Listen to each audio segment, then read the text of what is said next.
This is my father's law school graduation ring from the University of Louisville. So he graduated 65 years ago. And my brother went to University of Louisville med school. My sister went to University of Louisville undergrad. We have huge connections to Louisville. So I've always been connected to it. And Louisville has always been my home, even though sometimes I didn't live here. And University of Louisville has always been my love and passion for getting me to come back home. That's great. I hadn't realized the multi-generational aspect of your story and the connection of your father attending. That's an awesome story to have followed in your father's footsteps. Why don't you tell me a little bit about that and your following in Dad's footsteps and graduating from law. And I was reading a little bit. It sounds like you started in journalism at one point and decided to make a switch at some point to go to law school and then go into law. So why don't you tell me that story? What drew you away from what you were doing and toward a career in law? Well, I actually I was a newspaper reporter. I went to the University of Maryland, and I worked for probably one of the best student newspapers in the country. And at the time when I went, Len Bias passed away. Len Bias died, and I was the lead reporter on that story. So my career peaked very early, and it was an incredible story to work on, and I worked on it for a year or so.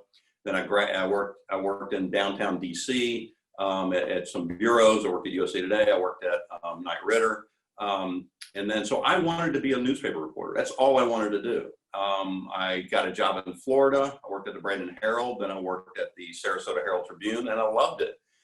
But I needed more education. And so I went to law school originally to get more education so I could be a better newspaper reporter. And I was fortunate that my parents would allow me to, put a pause on my life for a little bit, come back to Louisville and have the security here where I could flourish. And so I did that, and didn't even tell my parents I was applying or I told them I was applying, but I didn't tell them I was taking all the tests and all that stuff. I just kind of wanted to say, okay, let's see how I do.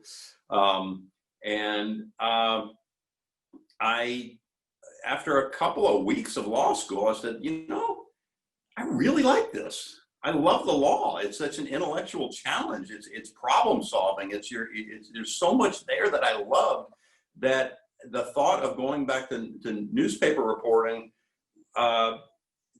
wasn't as strong. And as the 3 years that I spent at U of L just totally changed that. And then the first year I had a internship at Bale Stouffer first summer, and I loved it. And the second year I had a internship at Brown Todd and Hayburn, the old Brown Todd and Hayburn, and they welcomed me with open arms, and I loved everything I did. I had no problem staying late and working and just figuring out answers to problems. And I just realized I just loved the law. And so I changed. I never looked back on saying, I regretted not going back into journalism. And my writing abilities, I think, really helped me with the law anyway. Definitely helped me in law school, and it's definitely helped me in the law. And because that's mostly what I do is write. And so that's how I ended up being a lawyer. It was always in the back of my mind. My father he wasn't a country lawyer, but he was basically a sole practitioner. He had a partner for 30 years or so. And he had other people that worked in his office, but he was the type of guy, his secretary was with him for 36 years, I think. And she just took care of him. And her sister also worked there. And that's what I grew up in. I grew up in going to his law office. And he did mostly residential closings. I knew after working for him in the deed room a couple of summers that that's not what I wanted to do. But he loved it, and he had a passion for it. And he was one of the most intelligent, caring people I had ever met.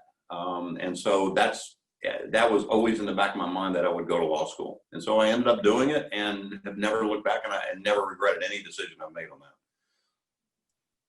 So with that unique aspect of your dad having attended, tell me about, what was it like to graduate from the same law school, that moment where you received the degree? Was your dad a part of that? Was he still around? Like, what was that tell me about the circumstances around graduation, the feelings of having followed your dad in that. Well, my dad was the son of an immigrant.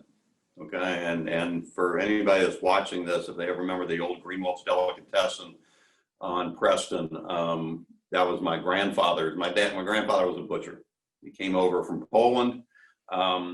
And I remember one day I was at an American Bar Association meeting, and I was walking off of a very nice golf course, walking into a very nice hotel, and it hit me that, oh my gosh, I came from my grandfather to here. And so I called my dad, and I was walking back to the hotel, and I called my dad, and I just said, thank you. And he said, for what?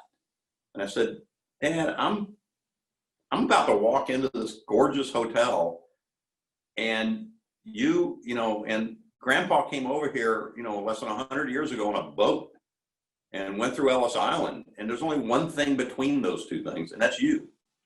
And you and Mom, and you all enabled all of us. They had three kids, 2 and me. And they enabled all of us to excel in what we ever wanted to excel and gave us that freedom. And my father graduated from U of L's law school, but he graduated without an undergrad degree. And he graduated from law school in 3.5 years and never had an undergrad degree. Just that time you were allowed to do it. And I asked him once, I said, well, why did you do that? He said, I could not afford not to. I mean, he not only went to college being the son of a butcher, but he went to law school being the son of a butcher. And he just taught me that anything's really possible. And so graduation day was incredible. And I actually met my wife in law school. My wife was an attorney. She calls herself a recovering attorney now. We met first year in law school, but we didn't start dating till the end of law school. But we pretty much knew, I think at that time, what was going to happen. So I had my father and my wife, or my girlfriend at the time, but my future wife, that I got to graduate, you know, be there, all of us together. And I have, when we, not just the law school day, but then the bar admission, you have pictures of the three of us, and, you know, the 3 lawyers, and my dad swore me in. And that was, I have a picture of that somewhere, but yeah, it's around here somewhere. But anyway, so my father swore me in, and he typed in the words on the back of one of his business cards, and I still have that, and I have the frame somewhere around here. But that meant the world to me. And just having my parents there, both Mom and Dad, and my sister and my brother, and we were a very, very close-knit family. Wow, that's a powerful moment, powerful memory to have. You're very fortunate to have that as your foundational moment entering into your career. So I want to go back there to your days at the law school. We like to ask this question because it helps, I think, communicate to our young alumni and to current students on campus. If you were to go back to your, with everything you know now and the career you've had and the involvement in the community, and speak to yourself or to a current student who is in a similar position that you were in starting law school, what advice would you give them as they step foot on campus or get ready to start a new career? Well, that's 2 different questions. One is, are you talking about their advice as a law student, or life advice as a lawyer? Let's do both. Let's start with life as a law student, and then take the second question in turn. Okay, to answer the first question, life as a law student, that's easy. Treat it as a job. Law school is not an extension of college. It is fun. I got to tell you that. We had a ball in law school, and I met some of my law partner. My firm was Duncan Galloway Egan Greenwald. Kevin Duncan was my study partner in law school. And I came full circle, and Kevin and I stayed close. He was in my wedding. And then through the years, we just kept having lunches and kept doing things together. And one day he said, you want to form a law firm with us? We have a few of us that are going to form a law firm. So I left Ross Brown Todd and did that with him. We'll get to that a little later, I guess. So the treat it, I guess I got sidetracked there a little bit. Just treat it like a job. You will have fun in law school. There are things to do, and there's a lot of things to do, but it's not a total extension of college. Be very serious about it, because how you do in law school sets you up for your first job and can set you up for the rest of your life. As for life, find something, two things. One, find something you have a passion about. If it's the law, great. That I don't think is going to satisfy, no job, one job is going to satisfy someone totally in their life. Find something else. And find something that's for you. For me, it's public service. I love the city of Louisville, and I love public service. On my coffee cup this morning, it had Muhammad Ali's, famous quote. And I've tried to live by that. I'm a big Muhammad Ali fan, not for his boxing prowess, but for the way he lived his life. Public service is the rent we pay for living on this earth. And I truly believe that. And I think that everyone should be part of public service. I was very fortunate that Dean Burnett instituted at the University of Louisville. We may have been the first law school in the country,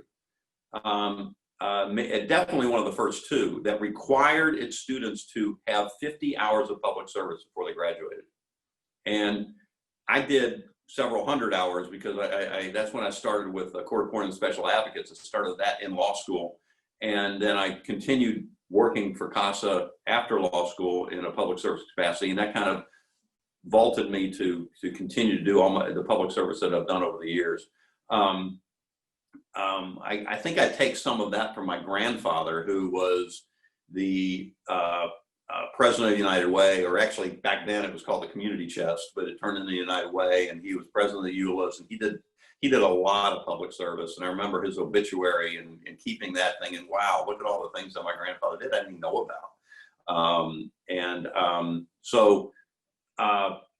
So find something that you have a passion about, whether it's public service, whether it's the law, whether it's golf, whether it's running. I mean, years ago, I used to be a marathon runner because I just created a passion for it.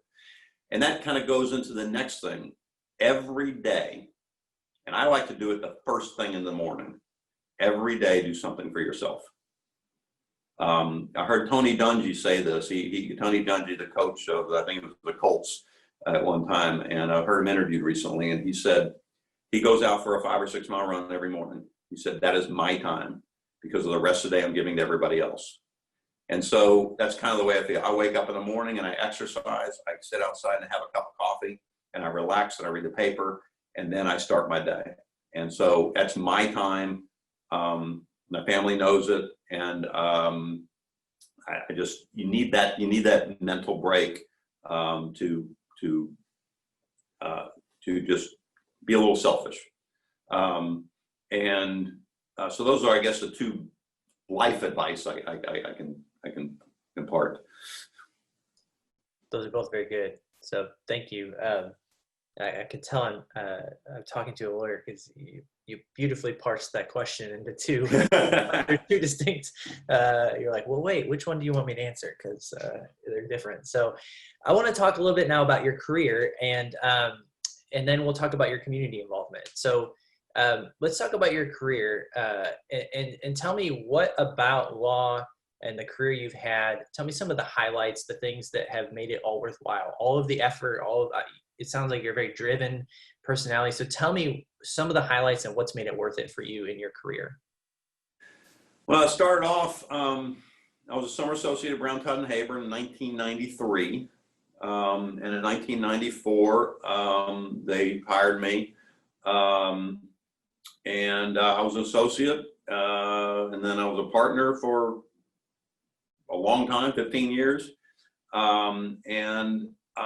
I got at Frost Brown Todd, where Brown Todd & Haber became Frost Brown Todd, I got to work with the most intelligent, vibrant, intellectually stimulating lawyers around. They had a thought that there was no reason to hire a New York or Chicago law firm when you can hire Frost Brown Todd. We are as good, if not better, than any of them. And they taught us to be better than anyone.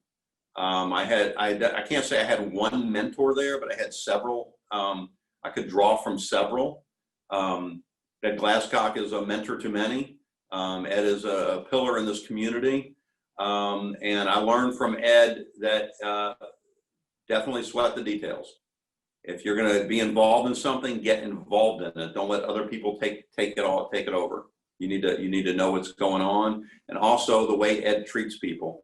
I remember, give me a second. I remember, one time getting on an elevator, and my CASA kid was actually on the elevator with me. And Ed, this pillar of the community, stuck his hand out and said, "Hi, I'm Ed Glasscock," and shook Hank's hand. And Hank was just flabbergasted. Hank was like, "Wow." I said, "You know who that is?" He goes, "Oh yeah, I know who that is." That's just who he is. He lives by example. I learned that through many of the lawyers at Frost Brown Todd to go to the end and make sure you have it right, and make sure you do it right, and make sure that anything that goes out the door is Frost Brown Todd material.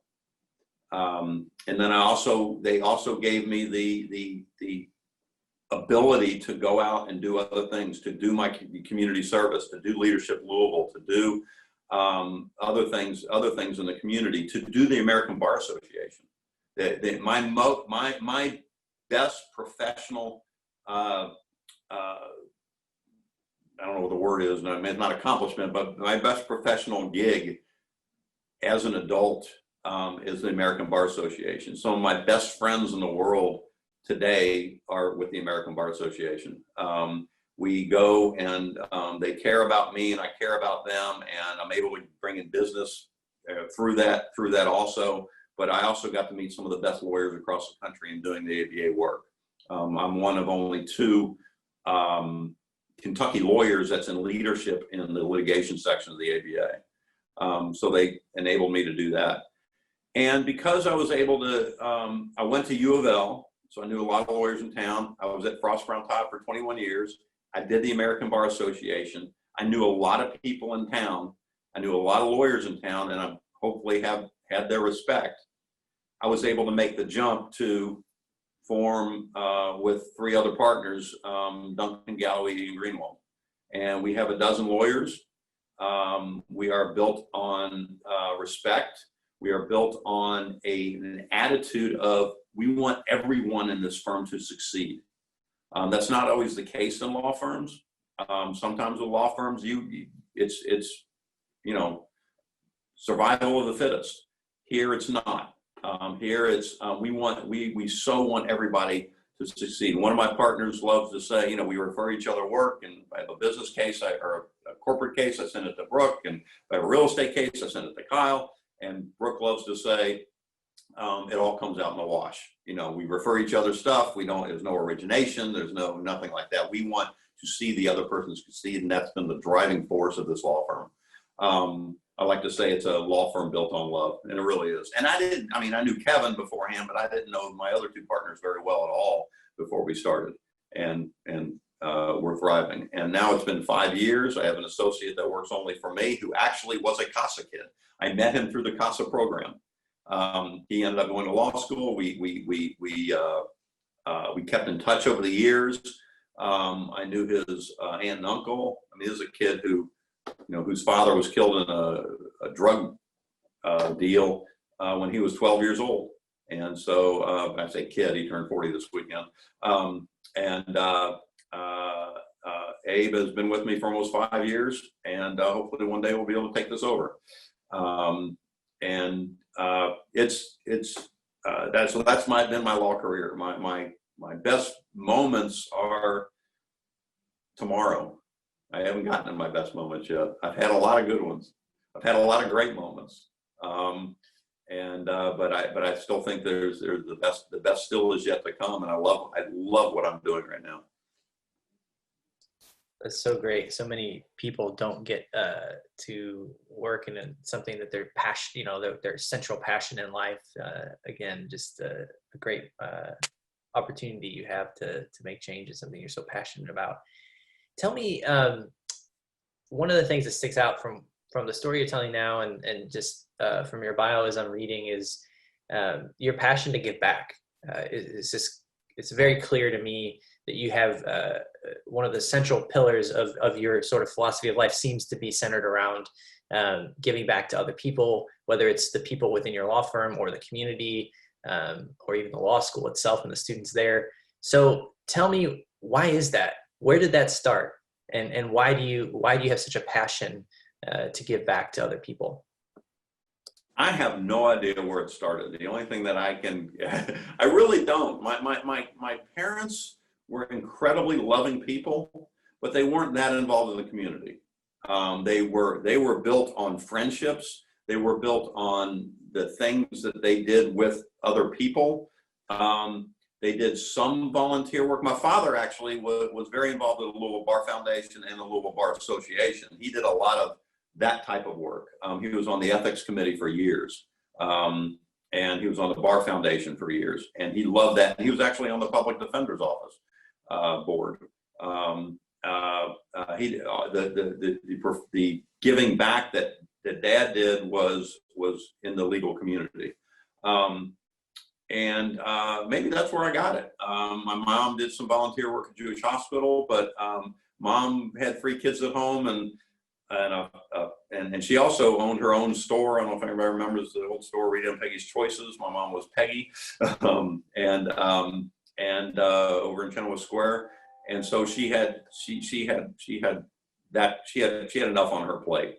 But I've always wanted to do it. That's part of the draw to come to Louisville. I knew I would be here. I knew I'd be able to do that for years. And I started off with CASA. I don't even remember how I got involved with CASA. I just remember hearing about it and saying, well, this seems a perfect fit. I love kids and I love the law. So that was kind of a perfect fit with that. It's kind of, CASA's kind of a big brother, big sister program through the court system. I got very, very close with my 2 CASA kids. Then just, when I graduated law school, I ended up getting on the board of CASA and then became president of CASA. And so I always say I kind of grew up philanthropically on the CASA board. And I had some mentors on there that were pillars in the community I'm still friends with. That Deborah and I are still close with some of the people that were on that board. And from there, I did some other boards at the Kentucky Derby Festival, which I loved. I love the Derby. And so when I got that call, it was something I always wanted to do. I've done Louisville Theatrical Association. I did Leadership Louisville board for a little bit. I did that and then was on the board for a little bit.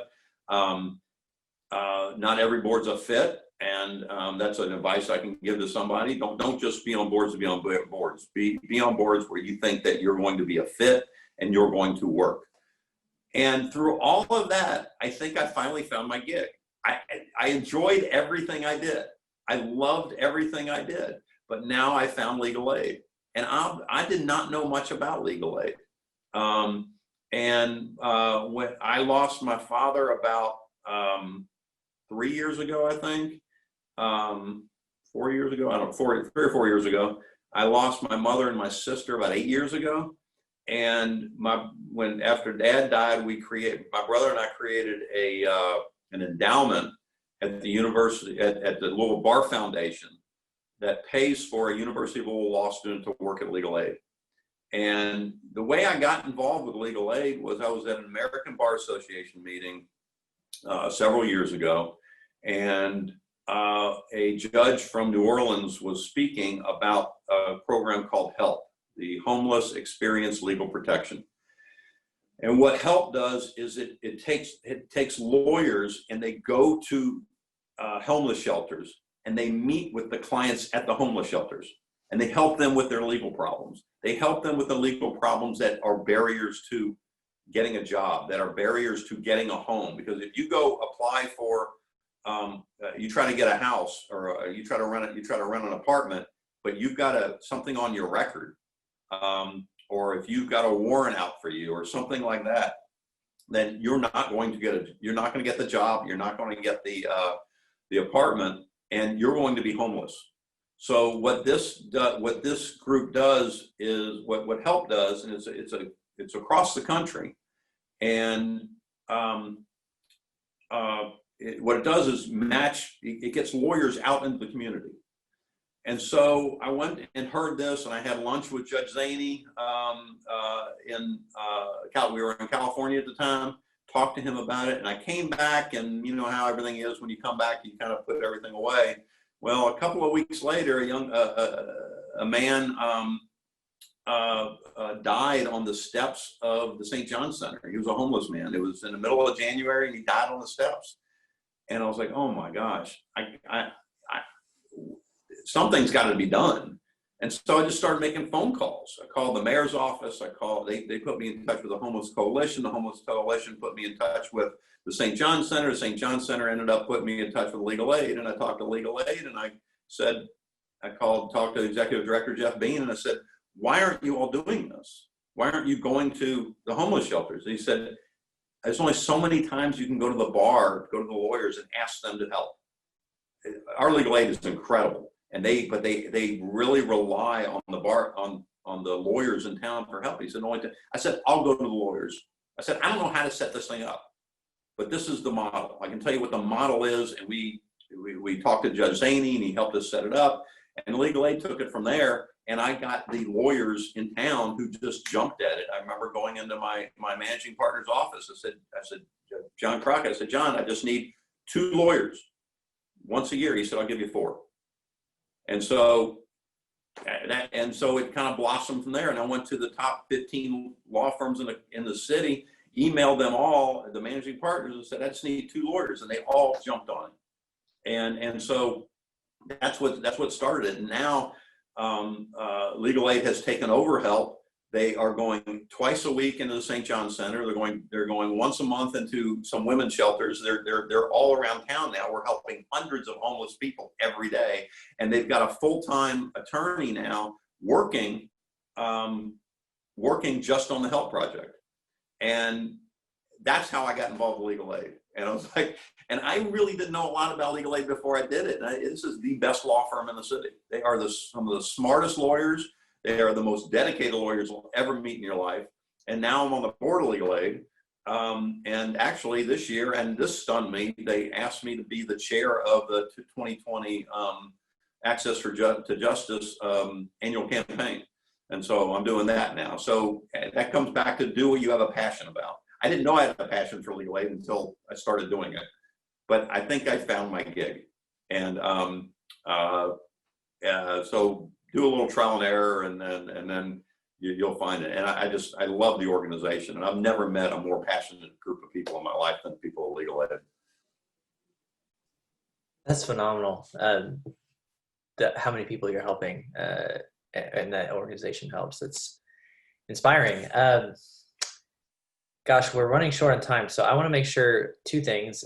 One, that we kind of capture your current connections to the law school and how you're staying involved with them. And then I want to hand it over to you and see if there's anything, you want to share that we haven't talked about. So before we do that last part, let's just focus on your connections to the University of Louisville Law School, Brandeis School of Law now. And tell me, how are you staying involved, and why are you staying involved in the ways that you are? The main way I'm staying involved at U of L is through the endowment. I try to meet the intern every year. I haven't actually met this year's intern. I did actually. We set up the endowment at the Bart Foundation, and it's being run, and it'll be funded over. It's $100,000 endowment that my brother and I set up. And if anybody wants to donate to that, they certainly can. And it benefits hopefully in the future, more than one student to work at Legal Aid every year.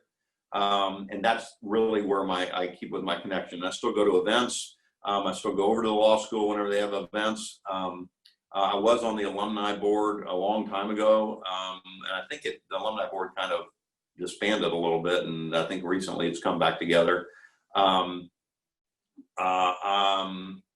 My connection to U of L is really more through sports.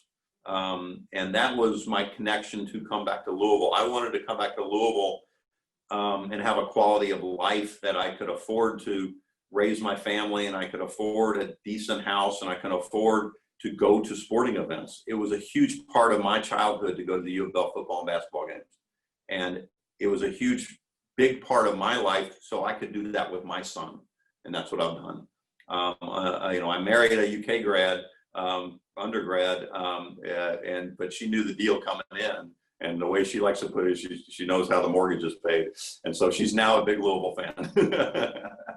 There's no blue in our house. And so we all come together, and U of L is a big part of our life.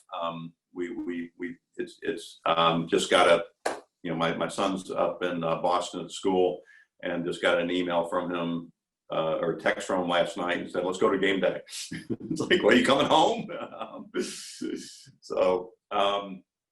That's most of my connection to Louisville. U of L now is really through sports, which is a great connection, because I think that brings people here.